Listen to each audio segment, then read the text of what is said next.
हे केशव, हे जनार्दन, इस युद्ध में तो हमारी विजय निश्चित है। निस्संदेह, किंतु जो मैं अभी सुनकर आ रहा हूं उसका अर्थ यह है कि पहले हमें पराजय की सीमा तक पहुंचना होगा, और पराजय का अर्थ है पांडवों में से 2-3 की मृत्यु और पांडव सेना का विनाश। पराजय?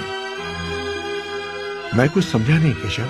पार्थ, यदि हम कौरव सेना का नाश कर दें और विजय की ओर चलें, तो बर्बरीक अपने 2 ही बाणों से अपने विजय उल्लास को पराजय में बदल देगा। तो अब क्या करें?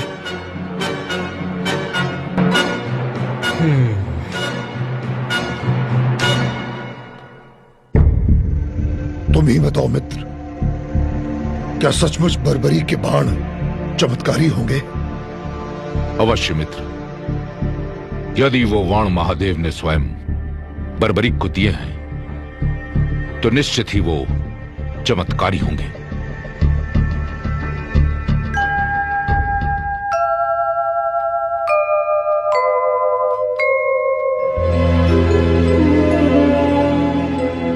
बर्बरीक को युद्ध से हटाना होगा, अन्यथा यह युद्ध की दिशा बदल देगा।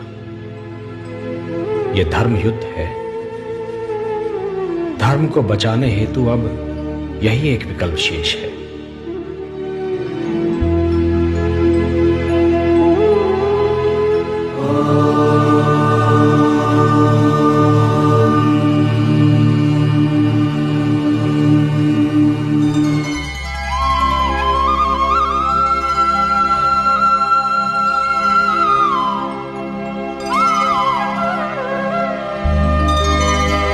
सूर्योदय।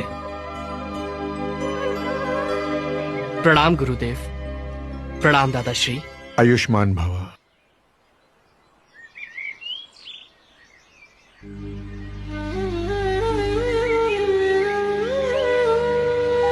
प्रभु, आप शांत क्यों हैं? क्या चिंता है आपको? पुत्र कल से युद्ध शुरू हो जाएगा। देखें, निर्णय की ओर जाता है। मेरे होते आपको चिंता करने की कोई आवश्यकता नहीं है। यदि कौरवों के पक्ष में युद्ध जाता देखा तो मात्र 2 क्षण में ही मैं सारे योद्धाओं को समाप्त कर दूंगा। मैं तुम्हारी शक्ति से परिचित हूं पुत्र, और यह भी जानता हूं कि तुम्हारी हम में अनन्य भक्ति है। किंतु क्या प्रभु? पुत्र, आज शुक्ल फाल्गुन द्वादशी है। आज की महिमा दुगनी हो जाती है। किंतु मुझे बताइए प्रभु, मैं आपके दिए हर आदेश का पालन करूंगा। वत्स सूर्योदय, युद्ध से पूर्व चंडी एक बलि चाहती है, और बलि उसी की चढ़ाई जाएगी जो अतुलित बलशाली होगा। इसमें चिंता किस बात की है प्रभु?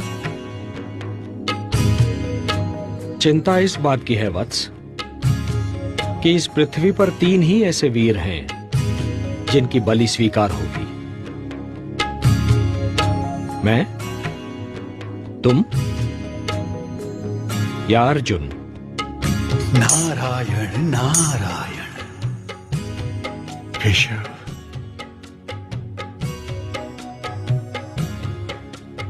बस इतनी सी बात है केशव? क्या यही आपकी चिंता है? तो है जनार्दन, इस बलि के लिए मैं अपने आप को प्रस्तुत करता हूं केशव, अपने आप को।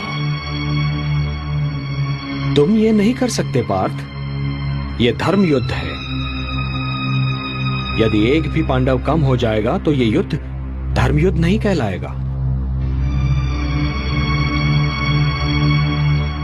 बस एक ही मार्ग शेष है। मैं स्वयं ही अपना बलिदान दे देता हूं। वैसे भी युद्ध ना करने की प्रतिज्ञा ली है मैंने। एक सारथी ही तो हूं तुम्हारा। नहीं केशव, नहीं। प्रभु, आप मेरे गुरु हैं, श्रेष्ठ हैं, सभी तरह से ज्येष्ठ हैं मेरे।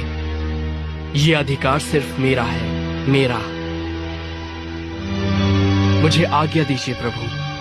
आपके चरणों की सौगंध खाकर कहता हूँ, आपके उद्देश्य को पूरा करने के लिए मैं अपने शीश की बलि देता हूँ।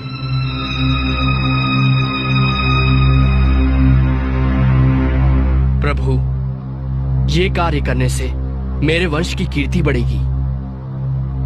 ये सौभाग्य मैं अपने हाथों से नहीं जाने दूंगा प्रभु।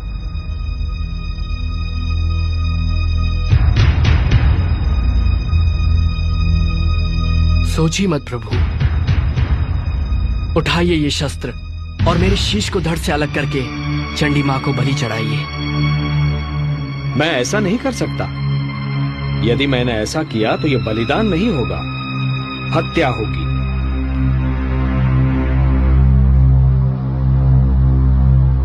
जब मैं स्वेच्छा से ये शीश आपको सौंप रहा हूं तो ये हत्या नहीं कहलाएगी।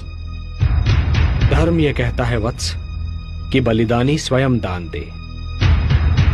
यदि मैं ऐसा करता हूं तो वो हत्या ही कहलाएगी।